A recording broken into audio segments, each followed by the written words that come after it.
Christmas holidays, I promised you that I will be more accessible to the press.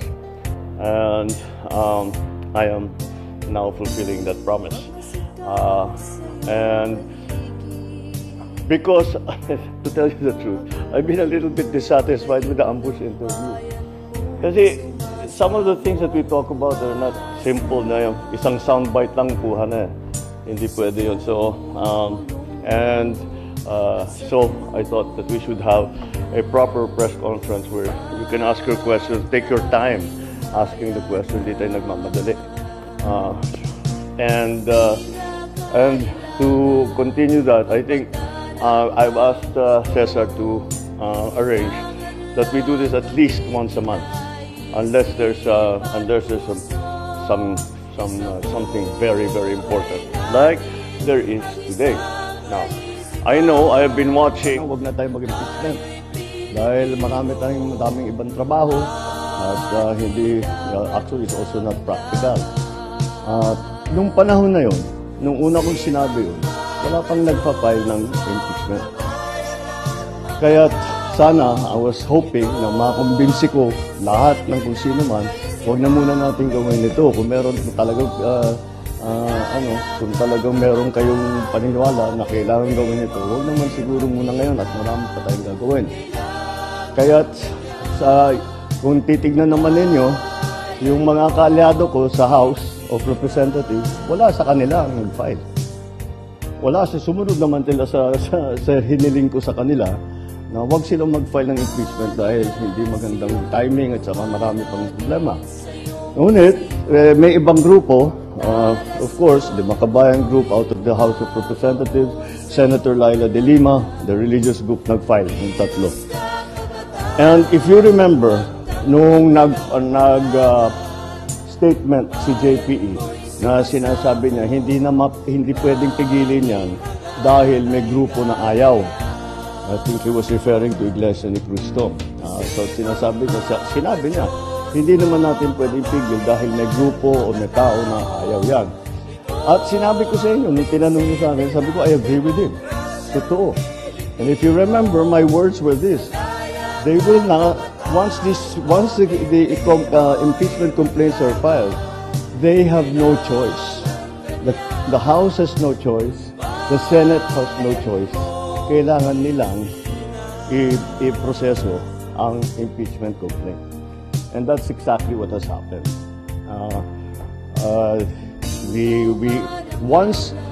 Once the impeachment complaints were filed, the House and the Senate, they have no choice. Nakatali ng kumay nila. They have to do this. And they have to do it in recognition of the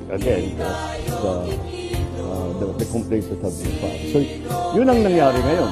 And that's why we have come to this point where the House has transmitted already the impeachment complaint to the Senate. We have heard some of the statements made by the Senate President as to how he is planning to handle it. So we will have to see because it is many, as you've heard before, and that we heard many times during the Corona trial, these impeachment trials are sui generis. And therefore, we have to be very clear how the rules are and how to be conducted. Yung naalala ko, because I was also in the House and I was in the Senate during the Corona trial. That para I have some understanding do sa mga procedure. But anyway, that's the way I see it. That's the way that happened. And now I'll open the floor to any questions of yours. Thank you, Mr. President. First question, Ivan Marina, GMA7. Good afternoon, Mr. President. Good afternoon. While it is true na constitutional duty ng House na to act on the impeachment complaint, meron ho silang choice kung i-endorse sila o hindi. Diretsuhin ko na po yung tanong, did you have a hand in this impeachment? No, the executive cannot have a hand in the impeachment. Walang role ang executive sa impeachment. Of course, did we discuss it with the Speaker? Did we discuss it with the other congressmen? Of course. And tinatanong, anong plano ninyo? Ano ba talagang gusto ninyong gawin? And that's it. Well, nandito na ito. Hindi na namin maiwasan. But the conventional thinking, Mr. President, is that nothing comes to pass in the House without the President or without Malacanang's blessing. Well, you give me too much credit. But again, what the House has done is clearly the mandate that they have been, the constitutional mandate that they have to proceed with the impeachment complaints. So that's why I don't that I think they're just following the procedure. Punot dulo nito na-transmit nila ang impeachment complaints sa upper house. One last point from my end, Mr. President. Kapansin-pansin na unang pumirma sa endorsement ng anak ninyo. Did he seek your advice on this, and what did you tell him? Of course, he did. And I said, it was very simple, but I told him. And he said, you know, mukhang magpipirmahan na. What's your opinion on what I should do? And I told him, I said, the process is begun. It has, parang batas yan eh. When you're in the legislature, when you file a bill, okay, House Bill number 1, 2, 3, etc., etc. Pag file mo niyan, that bill takes a life of its own. Kahit anong gawin ng congressman na nag-file o senador na nag-file, kahit ayaw niya yung mga changes na magagawin doon sa kanyang bill, wala na siyang magagawa. Because the bill is going through the process as it should. And part of that process will be amendments, etc., additions, all that. The impeachment complaint is exactly the same. Once it has been filed, there is a procedure that needs to be followed already. So sabi ko, andyan na tayo, sabi ko kay Kong Sandro, sabi ko sa kanya, the process has already begun. So, it's your duty now to support that process. So do your duty. That's what I told him. Do your duty. You have to support the process. You are constitutionally mandated to carry out that process. And you are a congressman, so do your duty. That's what I told him. I didn't know you'd be the first to sign, though. Maricel Halili, News 5. Sir, magandang hapon po. Yes, Sir, you were very vocal before na ayaw niyo po ng impeachment because it's not the right time. But now na it's there already, paano niyo po ito nakikita na makakaapekto, especially dun sa mga ongoing priorities? Well, it depends on how the Senate chooses to handle it. Hindi pa maliwanag kung ano yung plano ni Senate President at saka yung ating mga senador. Kung paano nila gagawin, if they will immediately convene, if they will still study the rules, if they are going to wait until the next session. So we'll have to wait until they decide on how it's going to be. Pero just to be categorical about it, sir, don't you see this as a defiance in a way, considering na naging vocal na po kayo before that this is not the right time, and yet nag-proceed pa rin yung impeachment case? No. I'm sure that the parties that filed the impeachment cases felt strongly about it, and despite my importunings and expressing my opinion that we really would rather not have the impeachment, they continue to do that. So, it's not defiance. May ganyan ang kanilang paniniwala. Sa kanilang paniniwala, kailangan gawin ito. Kahit na sinabi ko na sana wag na, hindi pwede, hindi namin pwedeng palampasin ito. Ganun ang thinking nila. So, tinuloy nila. And I don't view that as a defiance. I view that as they're expressing what they feel to be right. Thank you, sir. Thank you. Janelle Maribojoc, UNTV. Sir, other issue. Sir, ano po yung nasa likod ng bigla ang pagpapalit ng liderato po ng PhilHealth, at ano po ang inyong direktiba sa bagong PhilHealth President, sir? Actually, kung titignan ninyo ang qualifications ni Dr. Mercado, he is very, very well versed in both hospital administration, insurance, and his whole life has been devoted to healthcare. And so, it was after nung nag-oath taking kami, matagal kami nag-usap. Sabi ko, baliktad, hindi ko siya ina-advise. He's the expert. So tinanong ko siya, ano sa palagay mo ang kailangan natin gawin? And we went, pareho kami, immediately napunta yung usapan sa digitalization. Kasi maganda naman ang serbisyo ng PhilHealth, ngunit yung pag-process ng mga ng claim, pag-apply, etc. Hindi kinakamay pa rin. Kaya't napakabagal. And that's why that became a priority. But of course, beyond that, he has many other ideas on how to make the services of PhilHealth more inclusive, expanded, and again to give better coverage for different conditions for those who have. Those who will avail of the PhilHealth services and of their financial support. Sir, nagre-resign po ba si... At sinabi niya sa akin, that's as far as I can tell you. Sabi, I'll go first, I'll go to say in a week's time, sabi niya sa akin, in a week's time, may bigyan kita ng report much more detailed kung ano sa palagay ko yung nakikita ko sa PhilHealth na pwedeng palitan, pwedeng palakihin, etc. Sir, may we know, nag-resign po ba si Rel Ledesma? Well, he left his position already. Sabi niya that nahirapan na rin yata sa with all of the, hindi siya sanay sa politika. Mandy Ledesma very much comes from the private sector, so I think he found the transition to be jarring, shall we say. Thank you, sir. John A.U., People's Journal. Good afternoon, sir. Sir, just would like to get your thoughts on Representative Marcoleta's statement that there is no such thing as the West Philippine Sea. Okay. Okay, so he's expressing his opinion.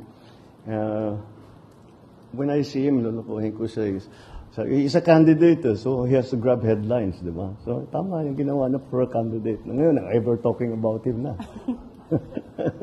magaling talaga siya sa ganyan. Sir, yung Chinese monster ship nasa West Philippine Sea for more than a month now, how are you going to respond to this? Will you change your approach? Kasi parang hindi naman umaalis doon sa area. Well, we don't have the means na paalisin. Hindi naman, buti kung meron tayong aircraft carrier na may kasamang destroyer, frigate at saka submarine na papupuntahin natin doon para matulak silang palayo. Wala naman tayong ganun. Kung sa palakihan at paramihan lang ng barko, malayo tayo sa China.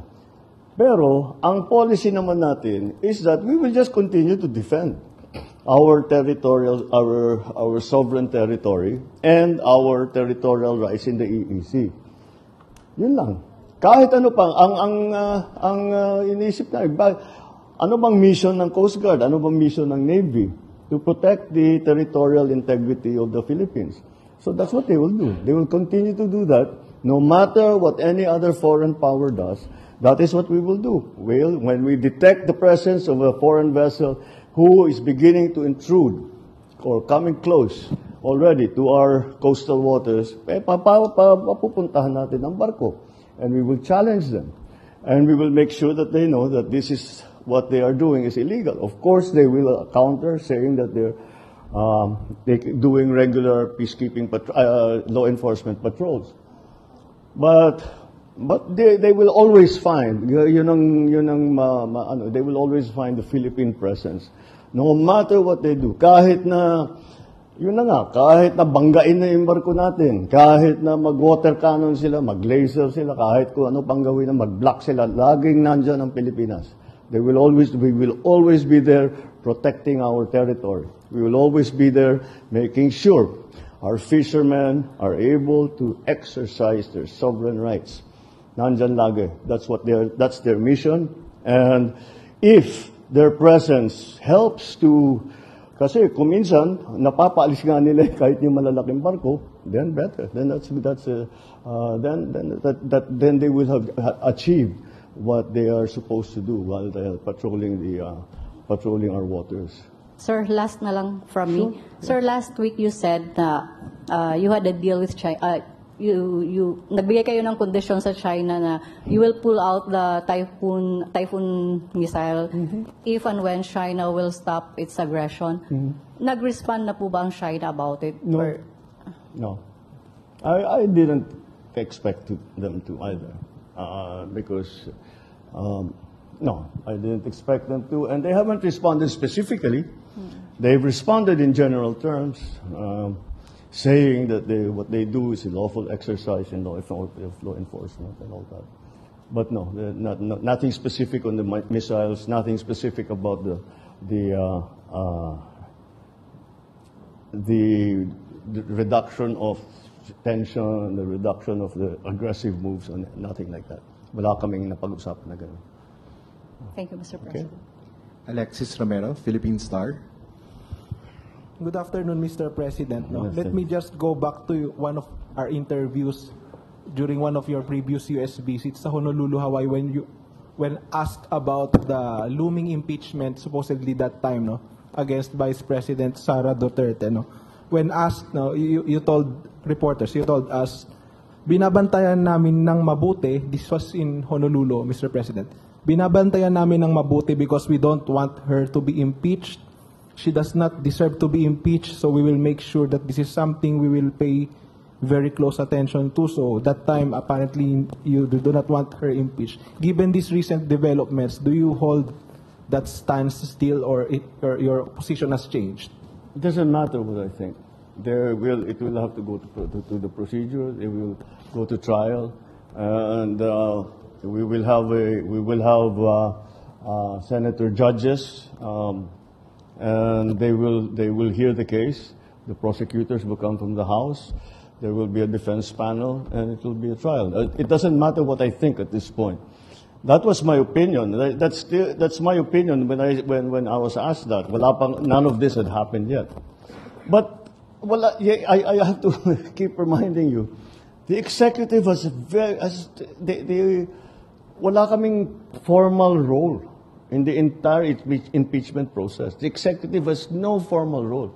If ever there's an informal role, makausap ko yung TV speaker, makausap ko yung congressman, makausap ko yung senador, si SP, makausap ko. But that's about it. Pero they will decide how they will proceed.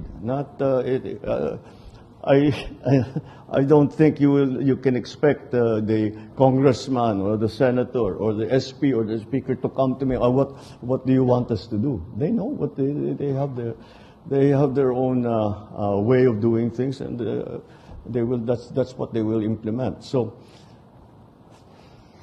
siguro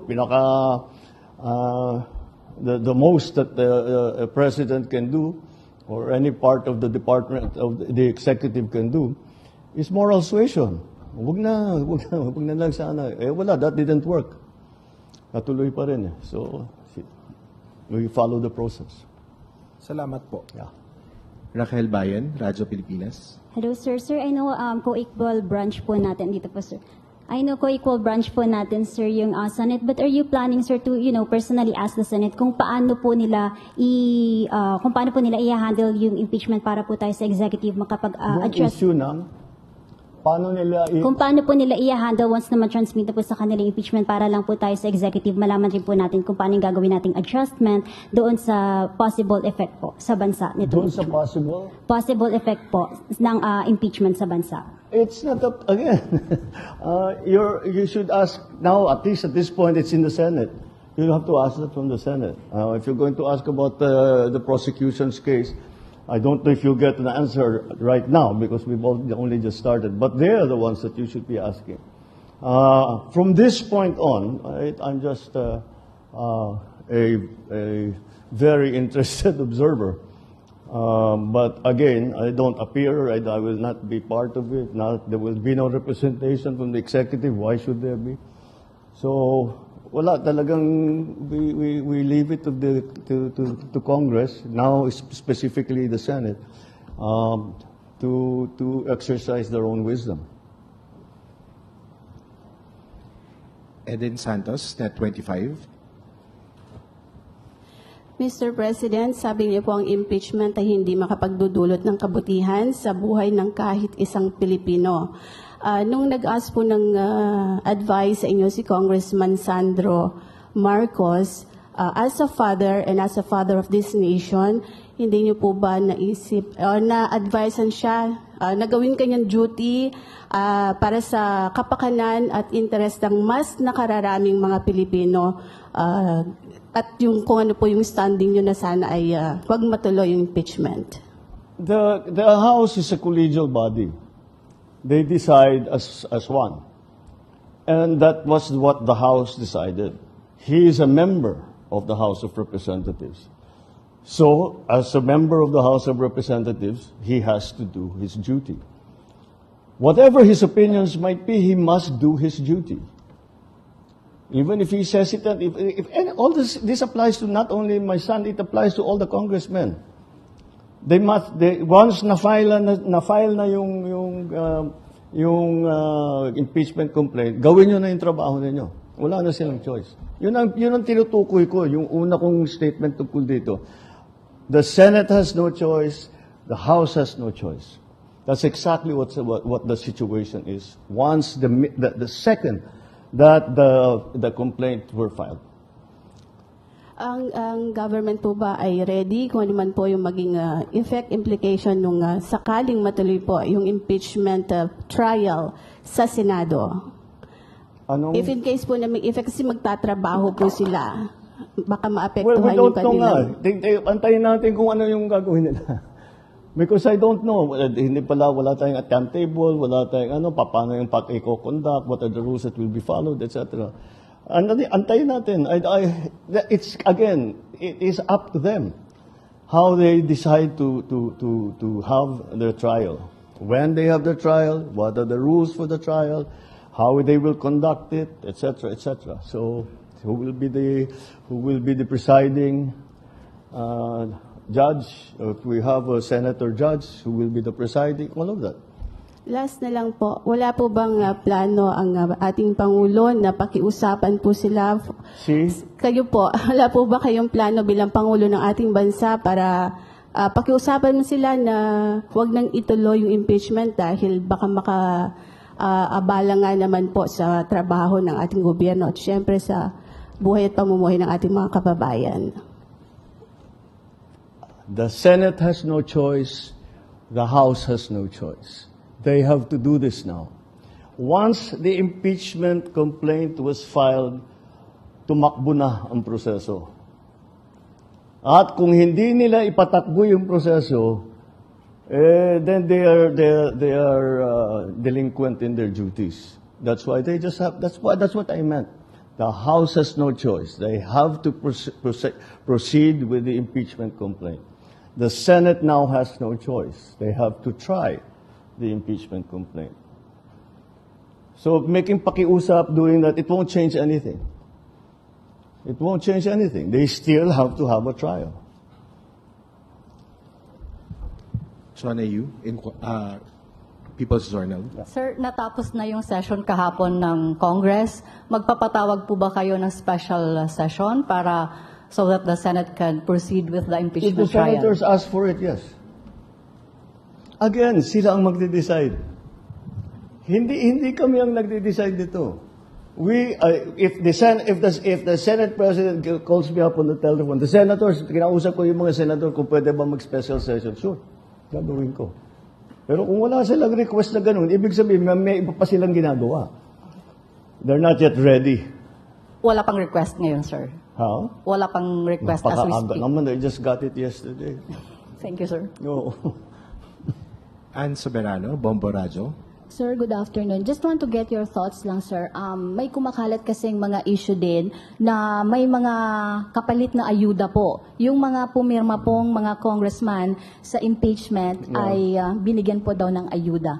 Your thoughts on this? Baka sakali, sir, na diversionary tactics or they wanted to undermine yung credibility po ng House? They're undermining the process. By saying that all this, that, yeah, I've heard also the assertion that may ganon. I don't think so. Overwhelming ang boto ang pumirma. At yung sa, ano ba yung pumirma, 215. Ang pagkaintindi ko, that meron pang mga congressman na gusto sanang pumirma pero out of town. So hindi sila makapunta para pumirma. In fact, nagtatanong ang iba kung pwede e-signature. Mukhang hindi pwede kasi kailangan ka sa harap ng section at saka isusumpa at saka naka-notarize. So, but I don't think that kind of two-thirds of the Senate, 306 sila, they got 215. So just a little bit over two-thirds, hindi mo makukuha sa ganong klaseng sistema yan. I know, I've been in Congress. I don't think that way of operating would have worked. Certainly not to the extent that you get 215 signatures. Ana Badjo, GMA News Online. Good afternoon, sir. Sir, may we just get your thoughts on the statement of Representative Paulo Duterte that the impeachment was just an abuse of power and political persecution? What else would he say? Alam mo naman sabihin niya, tama lahat yan. Dapat talaga siya. It's nothing surprising. We've heard these statements from Congressman Pulong before. I just see his reaction to that. But by Pulong Duterte about Sara Duterte, so not exactly surprising. Okay? Thank you, sir. Sir, we have Richmond Quevedo from Tribune.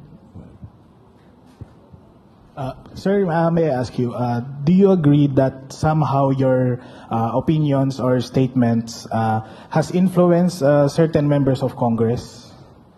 Like somehow, sir, parang reverse psychology, like sending a kind of signal? Well, it did because none of, like I said, wala naman sa yung sasabi kong kaalyado namin sa House ang nag-file ng impeachment. Kasi yan ang pakiusap ko sa kanila, huwag na kayo mag-file ng impeachment. So hindi sila nag-file ng impeachment. Ang nag-file ng impeachment, ibang grupo. Hindi mo masasabi yung grupo yung kaalyado ko. So they just did what they felt was needed to be done. Thank you, sir. Thank you. Sir, Heidi Sampang, DZAS. Good afternoon, Mr. President. I know nag-i-start pa lang naman po ito, pero gaano po kaya tayo kahanda sa economic impact po ng impeachment trial at posible po kasi itong maka-slow down sa atin pong momentum? I doubt it very much. Hindi naman siguro. Wala akong nakikita magiging effect na gano'n. Basta't patuloy yung ang ating pinaplano, lahat ng ating mga strategy tungkol sa investment, tungkol sa mga bagong structural changes na lagi kong pinag-uusapan. But yun lang naman ang tinitignan ng investor rin, Adam. So I don't think it will have any effect. Okay, thank you, sir. Yeah. Julie Aurelio, Inquirer. Good afternoon, sir. If I may recall your statement last year, prior to the filing of the impeachment complaints, you said that you didn't want impeachment complaints to be filed because it would only distract legislators from doing their jobs. It will not serve or benefit any Filipino. Given that, what's your guidance to Congress so that they won't be? I do not give guidance to Congress. But how do you solve the problem of not distracting them from their job? Again, you give me far too much credit that I can tell congressmen to do this and to do that. I cannot. I do not give guidance to Congress. We are independent of each other. Of course, we talk to each other about all kinds of things. But hindi ko kaya sasabihin, gawin mo ito, gawin mo yan, gawin. Hindi ko kayang gawin yun. And so I don't even attempt to do that. So let's be very clear there. Sure, when I'm talking to them, they ask my opinion. I give them my opinion. But it's up to them to take it or not. You cannot call it guidance. But na kailangan nila are you isunod. not afraid that, you know, it might Huh? derail your effort it might derail priority measures in Congress because, you know, Because, the Senate will be busy with the impeachment. So slowly please, I cannot understand. are you not afraid that you were afraid before that the impeachment process might derail or might sidetrack the priority measures of your administration, given that this is already happening? Are you not fearful or afraid that it might actually come to pass? Your fears from before. What did we talk about 80% of the time today? Impeachment. It happened already. It's happening already. Imbis na pag-usapan natin ang agrarian reform, imbis na pag-usapan natin ang climate change, we're talking about impeachment. So what you're asking is I'm not afraid it's about to happen. It's happened. Look at today. Today, we're talking about impeachment the whole time. Last na lang, sir.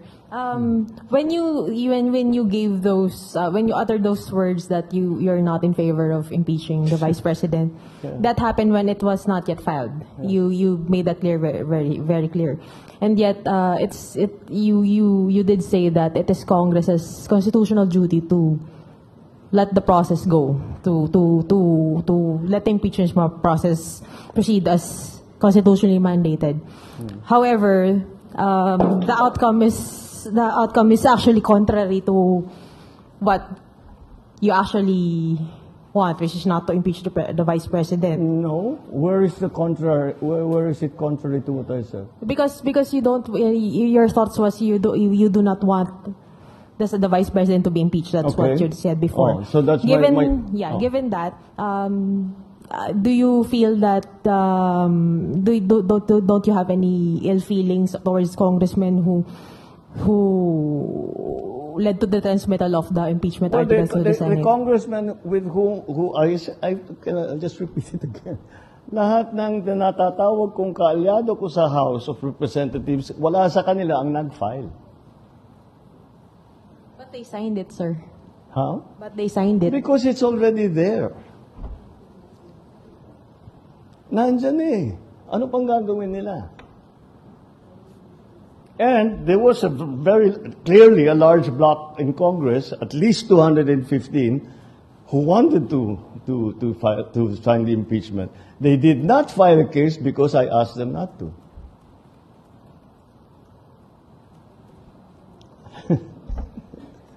Paikot-ikot na tayo. I'm sorry?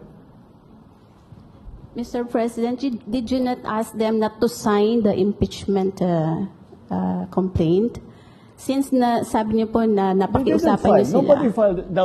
None of the members of the parties that we are in alliance with filed an impeachment complaint. Yes po, sabi niyo napakiusapan niyo sila na wag mag-file kaya wala pong nag-file na kaalyado ninyo. Hindi niyo rin po ba sila napakiusapan na wag mag-sign dun sa itinransmit sa Senado Ay, para wala sa na akong pakialam doon. Tapos na, it's already in the House. That's the House decision. Yung congressman ang magde-decide kung ano yung gagawin niya. Dahil pananagutan nga ng House of Representatives yan. You keep, there's this constant implication that I am somehow giving instructions and making utos do this and do that and do that. That's not the case at all. That's not how it works. Not at all. Not at all. Thank you very much, Mr. President. All right? Okay na tayo. Oh, sige. Thank you. Okay, see you next month.